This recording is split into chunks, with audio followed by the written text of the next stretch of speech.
Thank you, Judith. Do we have any questions or comments? Yes, Sherry. I would like to comment on something. I was very involved for a month. I was in the film business and I was very involved in them for a month. I was working on a documentary and they wanted something to match a submarine. And so we had no submarines here, of course. So I spent a month every day going in and out of all these ships all over Ontario, that was the Canadian side, to see what we could find. And let me tell you, it was a phenomenal experience. It was for a documentary for the History Channel that they were doing about submarines, etc. And what was amazing was I once counted, and I would do the whole ship, and I once counted, going from the bottom to the top, I counted 14 sets of stairs. It was that big. You have no idea when you see these ships to go up and down and what is involved in them. It was absolutely fascinating. But I have to add that they actually couldn't find one that really worked for a submarine, so they ended up going to the West Coast on a real submarine. But it was a wonderful series that was, you may remember it a long time ago, about 10, 15 years ago, a series on the History Channel about the submarines. Anyway, I just had to add that because I'll never forget how up and down, I used to come exhausted because people have no idea from the top to the bottom. And I know you know what I'm talking about. Oh, Join the Navy. Join the Navy. Unbelievable. Am I right with that? Yeah. Right. So does the new Canadian organization replace or just coordinate the other groups? Mission to Seafarers UK, thank you. Mission to Seafarers headquarters is in the United Kingdom, in London. And coincident with my time, the time I arrived at the mission, the new Secretary General, Andrew Wright, arrived at the mission and decided to go on a world tour. And discovered there were about 50 places around the world where they had been sending money to for many, many years, and there was no mission. One place, the vehicles that had been purchased, the vans, was actually the city bus service. You know, you're never going to get those buses back. There was one place that had become a bar, very successful bar that they were continuing to fund, and the owners of the bar had no connection to the port or seafaring or anything. So Andrew came home and conceived the idea of regions. And so that we self-monitor, and they're not sending funds into the wild blue yonder for bars and buses to other places. So there was a discussion at one point of making North America a region, and we said, no, we're not a North American region, we're Canada. We're very significantly different from the United States and twice the size of the number of mission stations in Canada than there are mission to seafarers stations in the US. One of the problems with the lack of supervision in the United States was there was about 8 mission stations in the US that started out life as mission to seafarers, but they're not there anymore. They exist, but not as mission to seafarers. There are other church groups have taken them over. So being a region is sort of self-monitoring and self-support as well. We do support each other. We were only incorporated on July the 3rd this year. But the other side of that is that we're going to apply for charitable status. So when we do major fundraising, you know, Canada's a small country. So many major corporations serve the whole country. So me asking on behalf of Mission to Seafarers Southern Ontario is like 1,000 ships and 22,000 guys, and okay. But if we're asking on behalf of Canada, we're talking 10,000, 12,000, 15,000 ships, and how many more people are involved. So it's a larger impact to do that. Advertising and awareness and this kind of thing, we can do that all together and support each other by doing it that way. So it does not replace anything, it just enhances the work that we already do. And you know, we've gotten to know each other much better over the last few years of working together. I'm actually the third regional director for Canada. Our most recent one, her term was coming due, but the other side, she had to resign for medical reasons. So my appointment was sort of coincident with the beginning of the corporation. But, John? I know it's an amazing story from the little exposure I've had to it.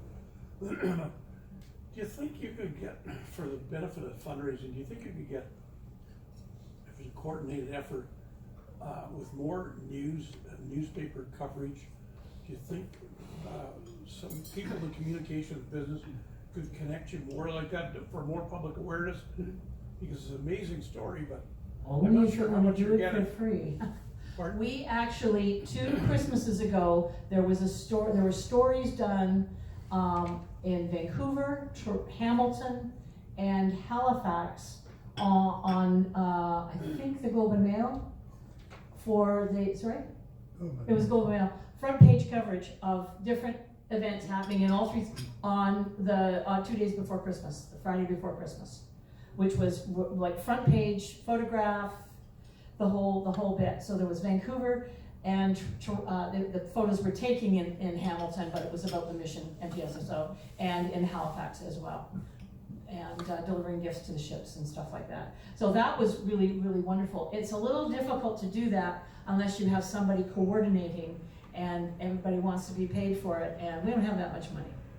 We don't have that kind of money to pay for That's it. what I meant, to get people in the communications business, that, you know, voluntary basis, might be able to We've do tried. more of that. We have tried. Yeah. We have a ship's captain who is our webmaster at the moment. So when he's not sailing the ship, he's doing my web updates. So people do what they can, but volunteering at that kind of level, it's really difficult to get. By the way, I'm looking for a treasurer for Mission Seafarers Southern Ontario, who would also double as a treasurer for the Mission Seafarers Canada, because we're desperate for a treasurer. And I can't find anybody who's willing to do that. I also have a bookkeeper, so the treasurer's job is ceremonial at best, but still trying to find somebody to do that has been a 4-year project for me. Sorry? I heard the words, I'll volunteer for that, but I don't see a hand or a face. The one buddy's volunteering the other buddy. Oh, I see. Well, you can speak to me after if you'd really like to be volunteered. She's volunteering you. You're volunteering me? Judith, did I understand you to say that you're not a charitable organization yet? Oh, no, we are. MTSSO is. Oh, Canada isn't not. yet. Yes. Okay, so that means monetary donations To receive a Toronto, tax receipt. absolutely, yes, you get your tax receipts. But Canada, yes. Canada is a bigger issue. If we want to do nationwide fundraising, which is what we want to do, that we will all benefit for. Because we want companies like IKEA and Western Foods and, you know, those kinds of organizations to make huge donations, which we will spread across the country. And that's where our national channel number will help. Second question about volunteers. Do you have a place where people can go to volunteer? Do you have an application form? How do people volunteer for the They Mission to contact me. Seafarers? They contact you, can they do that through the website? Yeah. Okay, that's good to know. Maybe we can put that connection up on. That would be great. Oh, and I forgot, November 28th, we are about to have our 6th annual haul out lunch, which is a Thursday. It's a Thursday this year, Diane.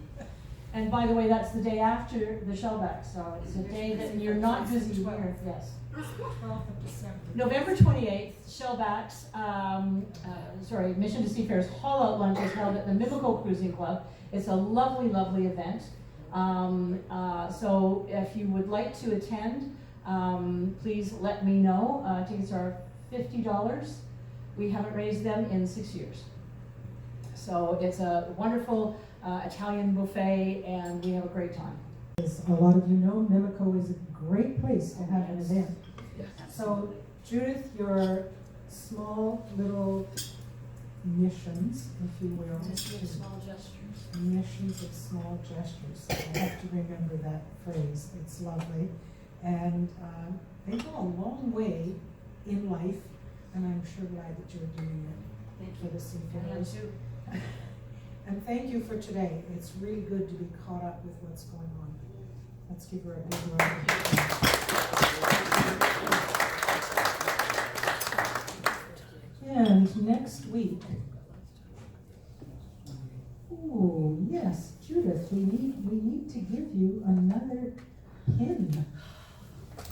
And with pleasure we do that. Thank you so Take it much. out, please. And next week we have Tanis Boger from Mimico Cruising Club, and she's going to be speaking with her family. I think her husband's joining her, about circumnavigation with her family aboard Wind Woman. You are, my dear. Thank you very With much. such pleasure. Thank you. Wind Woman is their boat, and they have circumnavigated the globe, and they've told this story, the first half of it, at Mimico last year, I believe, and they will now tell the last half of it, the leg from Australia to Mimico Cruising Club. And the following week, Richard Hudson will be joining us again to talk about how to achieve your sailing dream. And Richard brings his many years of experience circumnavigating the globe to this presentation. And with that, pipes out.